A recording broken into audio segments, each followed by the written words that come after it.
2026 is the year we finally reach fluency in our target language. Fellow language learners, welcome to my first video in 2026. I'm just here to talk to you about how to go about learning a language in 2026. We have so many resources in our disposal now that we're in 2026, and it would be silly not to use them. We've got a bunch of apps, bunch of books, bunch of websites, and essentially it's easier than ever. Or is it? I remember the first time I went to Five Guys, I went to get a drink. I saw a bunch of options and I struggled to pick one. Normally, if I go to McDonald's, I know I want a Fanta. That's it. Easy. Don't have to think about it. My point is, when there's a lot of options, it's hard to pick. So how do you pick what resources to use? This is what I'm here for. I would recommend in any language, you get a grammar book and a short story book to introduce you to the language. That grammar book will help you structure sentences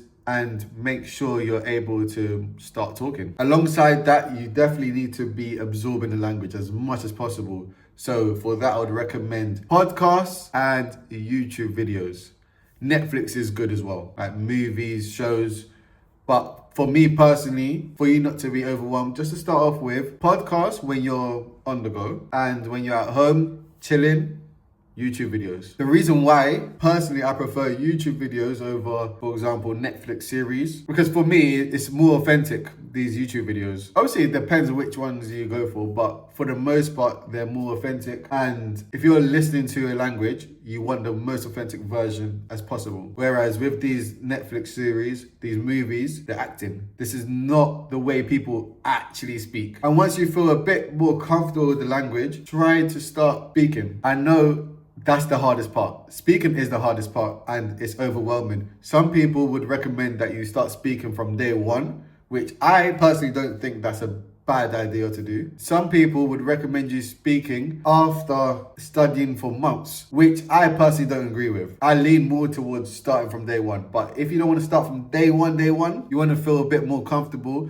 then do that. That's what I did personally. I got to a point where I felt a bit more comfortable to start speaking because I knew a bit of the language. I still wasn't at a good level. I think I started my French speaking, because that's the language that I'm learning right now. I started that when I reached, probably it was the beginning of A2 or a strong A1 level. Before that, I read a lot of the language. I would consume a lot of the language in terms of YouTube videos, and at the time I was watching reality TV or even cartoons, which isn't a bad place to start either. But if you don't have a language buddy, then this is where you have to save up your money a little bit, especially if you're learning a European language from Europeans, because they tend to be more expensive. Like for example, I was learning French and I'm paying roughly £8 an hour, which isn't bad. I had a teacher that I was paying £14 an hour, but it depends what your budget is.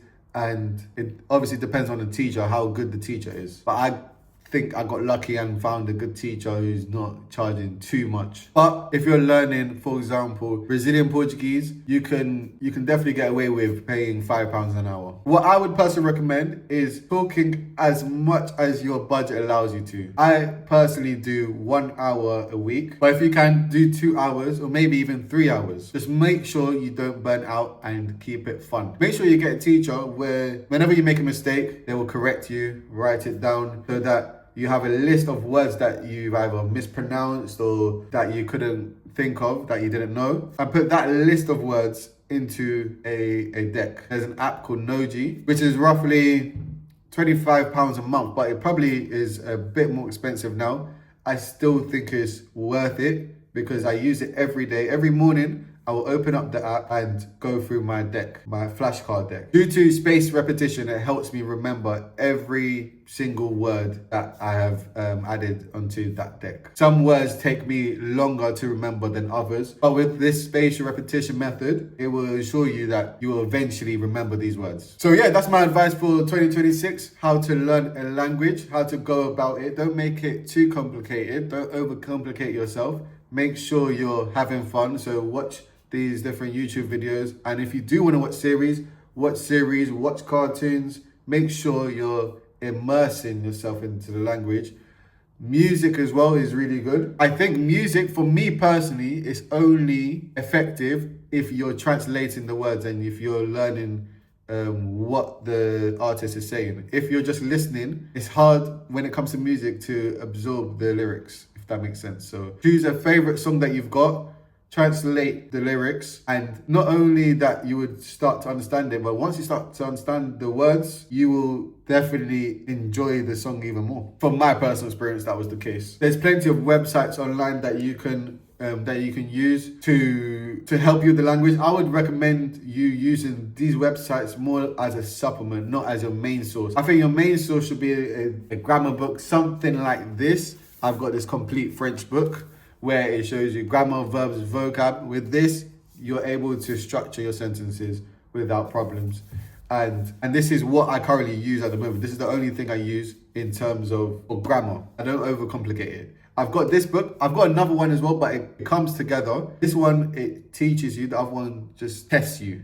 So the other book, it tests you on the grammar, and it kind of makes sure that you are not just memorizing the rules, but you're learning the rules, that you know the rules. So if you like this video, make sure you give it a thumbs up, subscribe, comment. Make sure, like I said, keep it fun. And 2026 is the year that we're definitely going to become fluent in our target language. Till next time.